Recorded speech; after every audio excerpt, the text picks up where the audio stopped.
There's a little story of how my mental illness came to be. Now, before I start this story, I just want to say that if you have anything mean, cruel, or rude to say, it's best if you just keep scrolling to someone else's video because I'm not in the mood for that. This is just a story about my personal life that I decided to share with people because there's a lot of people who do wonder how does someone's mental illness start. And I know the story behind mine because my mother pretty much gave me the lowdown because honestly I don't remember anything before first grade. I remember bits and pieces of my younger years like that, but anything before that is a complete blur. So,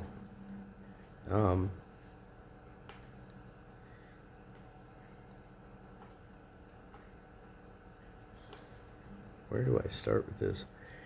Okay, so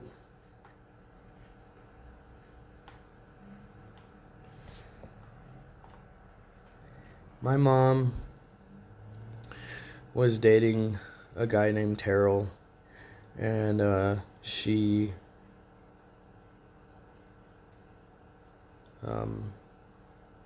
broke up with him because he had hit my older brother in the face while my mom was at work, and my brother at the time was probably about 3 or 4, and I hadn't been born yet. And then at the time she left him, she was pregnant with me, but she did not know that till after she met the person that I call my dad, because my biological father has never been there for me. Even after my mom found out that she was pregnant with me, and she wrote him a letter and said that Melissa could be yours. So despite all this, my parents got married, my mom and dad, and when I say my dad, I don't mean my biological dad, I mean Jim, who stepped up. Anyway, like I said, my mom didn't know she was pregnant with me at the time they got married, so she always thought I was my non-biological dad's child.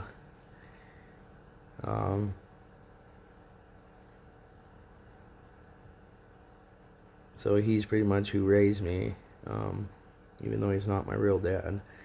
Anyway, apparently he told my mom, my biological father told my mom that he was on heroin around the time that I was conceived, okay? And don't judge me for that, because I don't do heroin. I've never done it, never tried it, never wanted to, so my mom didn't know he was on heroin, or she wouldn't have dated him, because she didn't know. She's never done heroin, so she never knew like what to look for as far as someone being high on that shit. She didn't even suspect it. But anyway, long story short, I was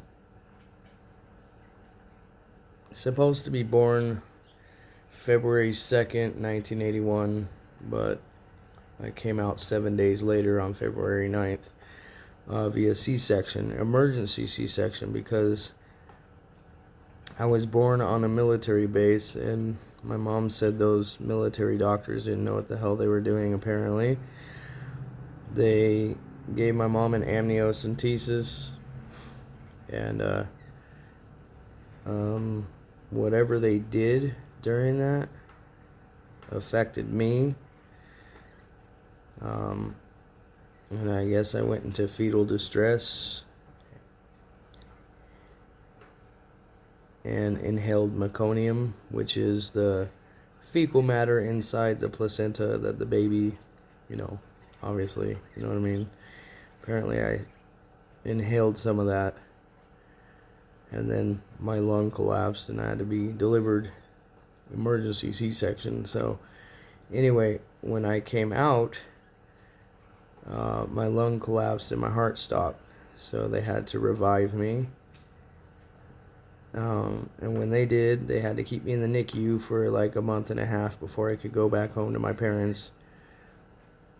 And, they intubated me, so I have a scar on the right side of where my rib cage is. It's kind of a ticklish spot. It's an indentation type scar, so there's no pink skin or anything. It's just an indentation. When I put my finger on it, it kind of tickles a little bit. It's weird. And then I have a scar on my chest in between right below the breastbone. It looks funny. I would show you, but it's too close to where my bra is, so no. Anywho, so I was able to go home after about a month and a half in the NICU to make sure that I was going to make it. And everything seemed fine. But come 1986, when I was 5 years old, I was in the bathroom, and my mom said that I had been in there for a little too long, so she went in there to check on me. Remember, I was just 5 years old. And she said I was sitting on the toilet, but I was unconscious and my head was leaning on the bathtub. So my mom freaked out, and her and my dad got me to the ER, and they ran some tests on me. And they figured out that I had epilepsy all of a sudden out of nowhere. So the doctors put me on a medication called Dilantin. And according to my mom, I had grand mal seizures. And she said every time I'd have a seizure, I'd pass out and go to sleep for a while. I guess the seizures took a huge toll on my body. I don't remember the seizures, I really don't. And then she said around the age of 10 or 11 is when I suddenly quit having the seizures, and I never had one again. Like I said, I don't remember having seizures. So when the seizures stopped, my mental illness began.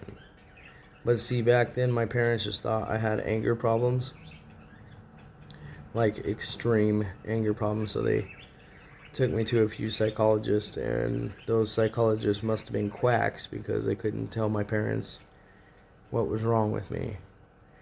So throughout my juvenile years, from age 11, 12 on up, I was taking different kinds of mental health meds like Topamax, Neurontin, and some other stuff, Depakote, some other shit. And my parents this whole time just thought I had a bad anger problem, abnormal anger issues, but nobody could ever tell them what it was exactly. And so I had problems learning in a group setting, and I had social anxiety disorder when I was younger, and I didn't even know it was called that. I just thought I was extremely shy. Anytime the teacher would call me up to the front of the class, I would sink down in my chair like this. Like, I don't want that attention on me.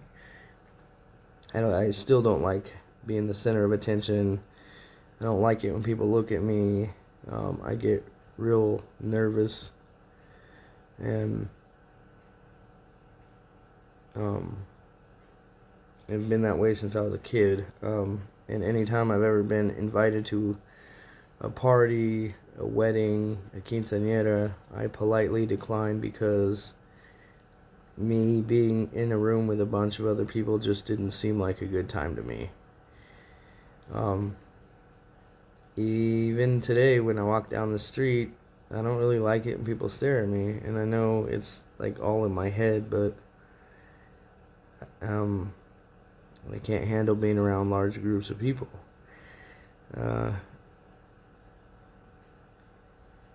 So yeah, I have had problems with that all my life. So fast forward to 2008. I was 27 years old, and I decided to go get a voluntary psychological evaluation. And that's when they did the evaluation, and then the results came back that I I had bipolar type 2 disorder, borderline personality disorder, social anxiety disorder, and attention deficit disorder. And then they put me on the meds that I currently take. And so that's how my mental illness came to be. And then when my biological father told my mom that he was on heroin when I was conceived, it wasn't till I was about 38 that he had told her that, because my mom and I were having a conversation about our blood types and stuff like that, and I told her, well, when I used to donate plasma, they took my blood to test and see what type I was, and B positive blood type. So then my mom said, well, then your dad isn't your dad then, because he's type O and I'm type A or something like that. And I guess A and O can't make a B baby or whatever. So then she proceeded to tell me who my birth father was and told me that story that I just told you. And I did find him on Facebook, and we had a few conversations over the phone, but after he went on Facebook and told my mom through Facebook Messenger that he was on heroin, I decided not to pursue any type of relationship with him, because I've never done heroin, and I don't ever want to be around anybody who does it. From what I understand, heroin's a pretty scary drug. You know, and it's really sad that somebody else's stupid drug of choice affected me.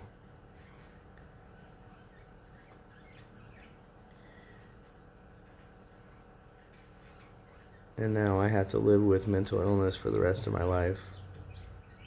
Medication or not, I'm always going to have days where I don't feel like I'm worthy of this life, and I don't know what my purpose is.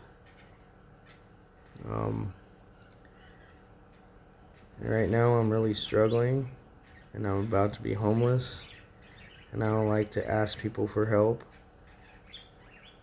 But I did set up a GoFundMe for myself, and so far everybody's laughing at my situation, and I'm sitting here. I was raised that you don't laugh, you don't kick people when they're down, because when they get back up, you're fucked.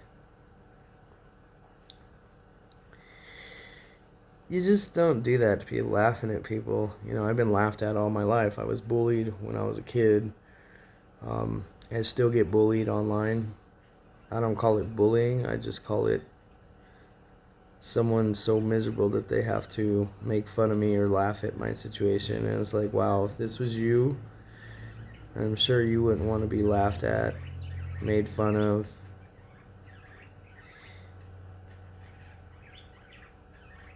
You know, if you were down on your luck, I would never laugh at you, and I would never make fun of you, because, and not just because I've been there before, but because it's just not nice.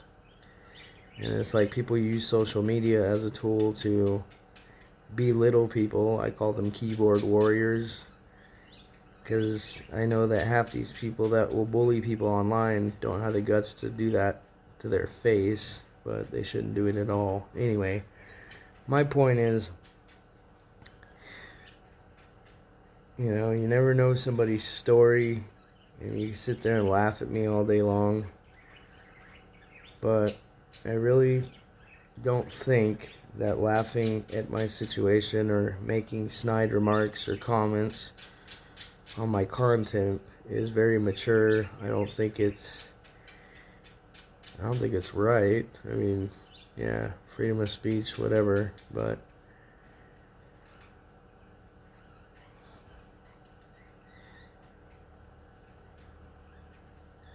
I'm just tired of people making fun of me.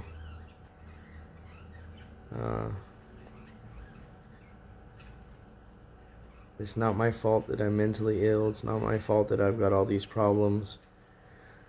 And as far as why I'm being evicted from this house that I've lived in for 10 years is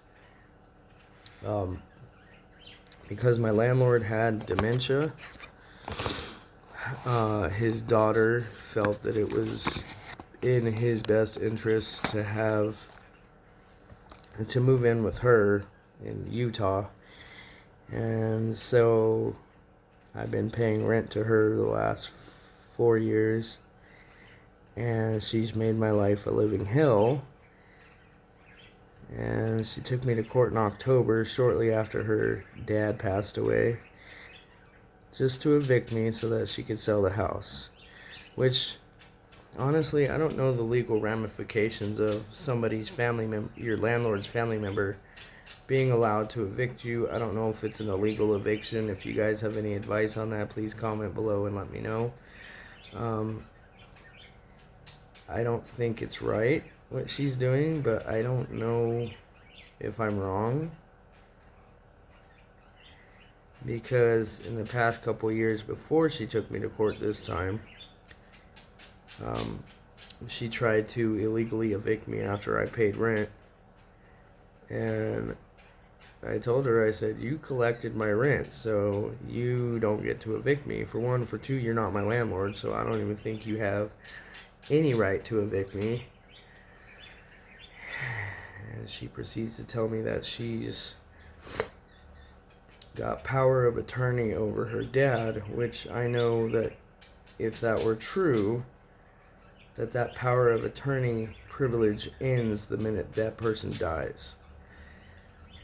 So as far as having any jurisdiction of whether or not she was in the right or wrong for evicting me, that's what I need to know. And I've been living in a house that has black mold in it for the last 10 years. And the health department, the second year I lived here, the health department came to inspect, and they confirmed that there's black mold in my basement. And that's where my furnace is. So anytime I turn the heater on, that comes through the basement, or through the vents, and I could smell it. And so I know it's not good for me, so it can't be good for the birds, because they've got smaller lungs. I mean, I'm wondering if that's why my other 3 birds passed away. And for those of you who don't know, I lost a bird. I lost a parakeet in June of last year, and then I lost another one in May of 2024. And then I lost a third one around 2020 or so.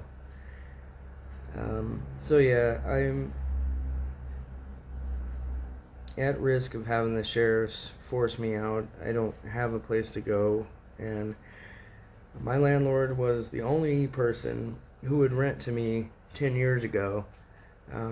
My income, obviously I'm on SSI, but I don't need to be made fun of for that, and it's not really your place to do that, because you don't know shit about me.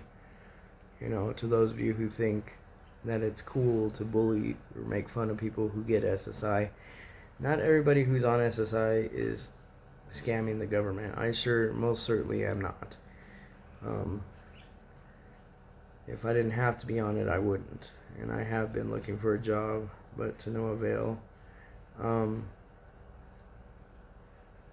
my point is, he's the only landlord who would rent to me, didn't ask me for a pet deposit, didn't ask me for a cleaning deposit. I just, I paid $600 for rent and $650 for a deposit that the landlord's daughter said that I would not be getting back, which I don't know what my rights are as far as that goes.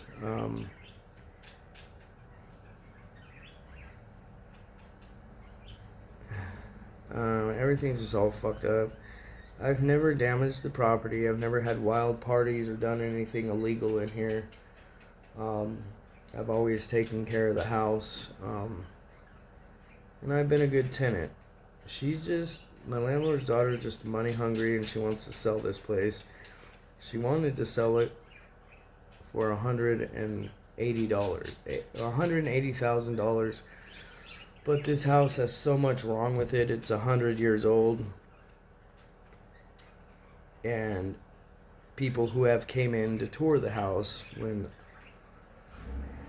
before I stopped allowing realtor showings because it was affecting my mental health, to the point where I couldn't get nothing done because I was constantly being harassed by the realtor and the landlord's daughter via text, phone, and in person. In fact, the realtor tried to get realtor showings after 5 p.m. and I thought that was very unprofessional. And she says, well, it's not after hours for buyers and realtors. I said, I don't give a shit what you think is after hours or not. I have my parakeets on a schedule, and they are not going to be woken up by you doing a showing. You can do rental showings from 9 a.m. to 5 p.m. And if you don't like that, then go find somewhere else, some other person's house to sell, because you're not going to interrupt my quality of life. And then she goes, you can't legally do that. I said, as far as the Americans with Disabilities Act, yes, I can. If it's going to affect my mental illness in a way that's going to cause me any sort of distress, yes, I can put a stop to your realtor showings. And so they wouldn't quit with that bullshit. So I finally told the landlord's daughter, I said, hey, there will be no more rental showings. I don't care what you or the realtor have to say about it. My mental health is more important than you selling this house. And so because I wouldn't allow realtor showings, she decided to take me to court and have me evicted. And that's why I'm not sure if what she's doing is legal. My landlord has passed away, and she's not my landlord. And she still wants me to pay rent, even though I have nowhere to go. So how am I supposed to get into another place if you're taking all my money? You know? And I don't have housing, so I'm not paying, like someone on housing would probably only be paying $200 to $300 a month.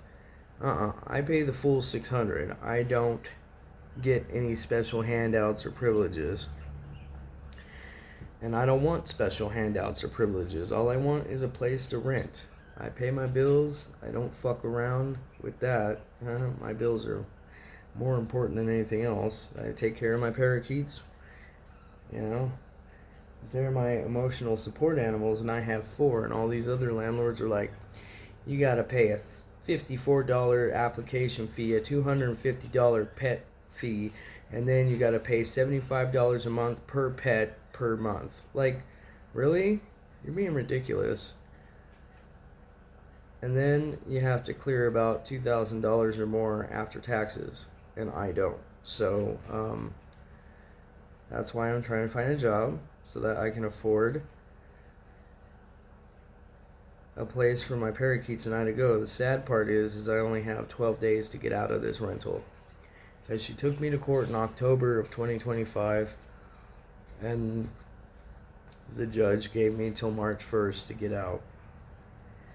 All the while, she still wanted rent, so I paid the rent. And I don't know how the fuck she expects me to find a place when I have no money in my bank account.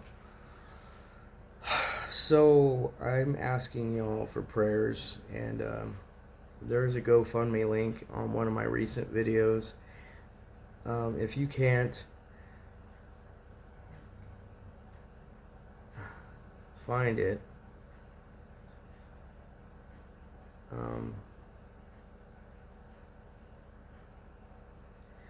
just go to GoFundMe and type in my name, as you see it spelled on my YouTube channel.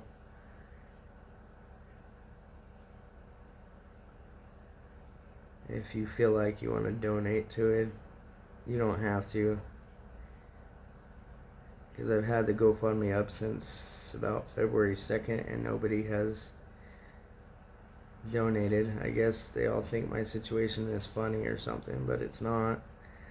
And us Aquarius people don't like asking people for anything. I don't like asking for help, but at this time I have no choice. If you're willing to help, that's great. If you're not, and all you got to say is snide remarks, rude comments, or immature shit, just keep scrolling. Don't bother, because I filter all my comments, and if I don't like what you have to say, it's not getting posted.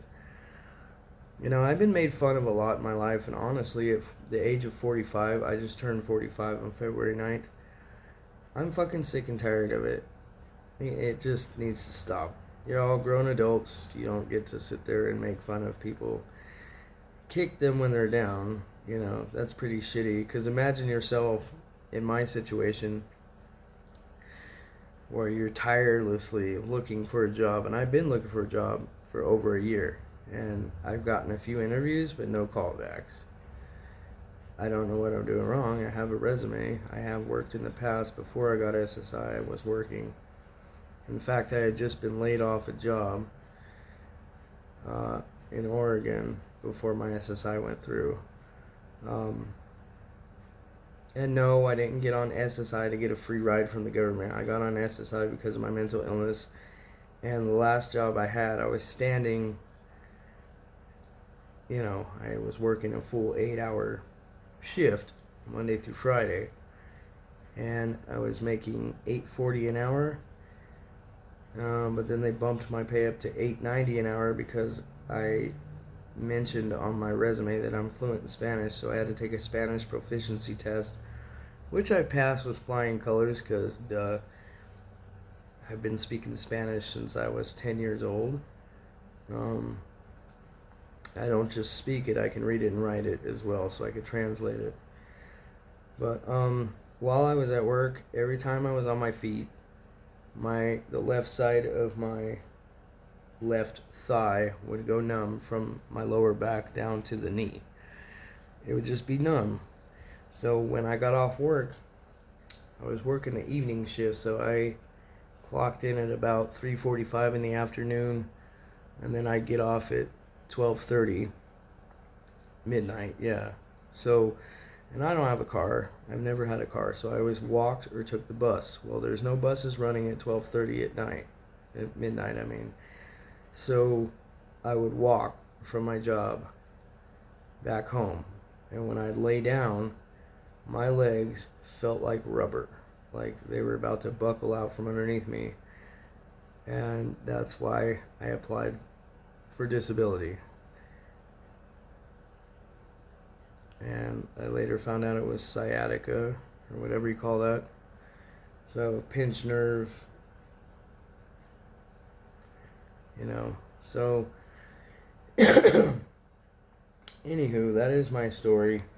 And I'm going to get off here, and I just thought I'd share a little bit about my life for those of you who follow me. If you have anything rude to say, I would suggest just keep it to yourself, because I don't really want to hear it. I have enough demons in my head to live with and deal with on a daily basis. Even though I take medication, it doesn't mean that it's a magical cure. So just my reminder to you is just keep, I'm an outspoken person, so I will say what's on my mind. But as far as making fun of people goes, I don't do that. But if you talk shit to me, I'm the kind of person who won't back down from a fight. So,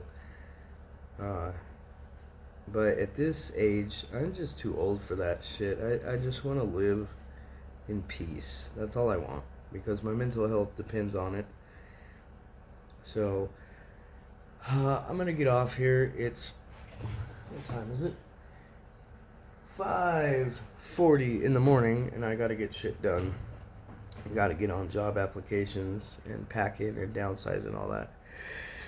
So, yeah, for those of you who are wondering, yes, I'm still in this house, but I won't be for much longer, and I could be on the street, and that's really scary to me, because I haven't been homeless since I was like 20 years old.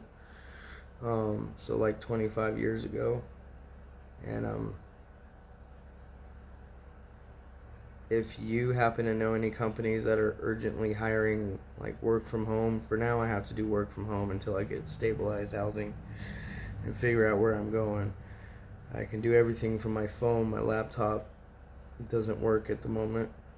Um, so I'm doing everything from my phone, burning up the battery every day. Um, keep me in your prayers for my parakeets and I to have somewhere to go. And if I do end up having to live on the street, yes, I have a place for my parakeets to go temporarily, because I refuse to have my birds on the street with me, because that'd be very irresponsible pet parenting.